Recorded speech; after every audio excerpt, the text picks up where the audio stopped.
মহাসড়কের ট্রাফিক আইনে মামলার পর জব্দ করা নথি পাওয়া যাবে ঘরে বসেই। এই জন্য দিতে হবে ৫৫ টাকা ডাক মাশুল।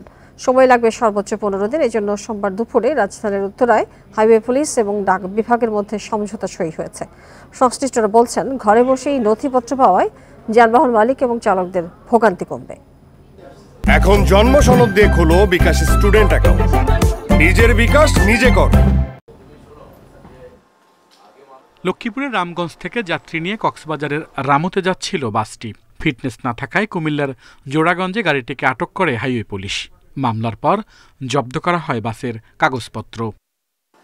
এতদিন এ ধরনের মামলার পর জব্দ করা কাগজ সংগ্রহ করতে হতো কুমিল্লার জোড়াগঞ্জ হাইওয়ে থানা থেকেই। ফলে ভোগান্তিতে পড়তেন মালিক চালকরা। তবে এখন থেকে এসব নথি পাওয়া যাবে ঘরে বসেই।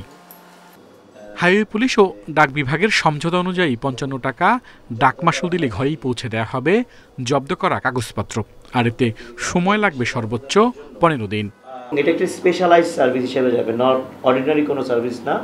আমাদের প্যাকেজিং করব, আমরাই আমাদের নিজ দায়িত্বে এটা প্যাকেজিং করব। প্যাকেজিং করে এটা আমরা আমাদের ইনশিওরড আর্টিকেল হিসেবে এটা আমরা পোস্ট করব। হাইওয়ে পুলিশ জানিয়েছে, মামলার সময় সংশ্লিষ্ট ব্যক্তির কাগজপত্র ডাকযোগে পেতে চান কিনা পজ মেশিনে সেটি বাছাইয়ের সুযোগ থাকবে।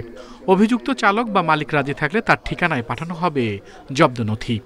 যাকে ফাইন দিতে হয়, জরিমানা দিতে হয়, তাকে ব্যাংকে যেয়ে দিতে হয়, অথবা আমাদের যে মোবাইল ব্যাংকিং আছে উপায়, সেখানে যেয়ে দিতে হয়। তখন একই সাথে উনি ডাক বিভাগের যে ৫৫ টাকা মাশুল সেটা পরিশোধ করতে পারবেন। সেই সিস্টেমটা আমরা নিয়ে কাজ করছি, অচিরেই এটা চালু হবে। তাহলে দুই জায়গায় পারবেন, ক্যাশ অন ডেলিভারি পারবেন, জরিমানা পরিশোধের সময় পারবেন।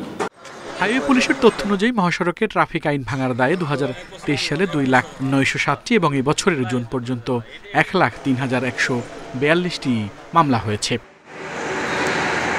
আল আমিন হোসেন, ইন্ডিপেন্ডেন্ট নিউজ, ঢাকা।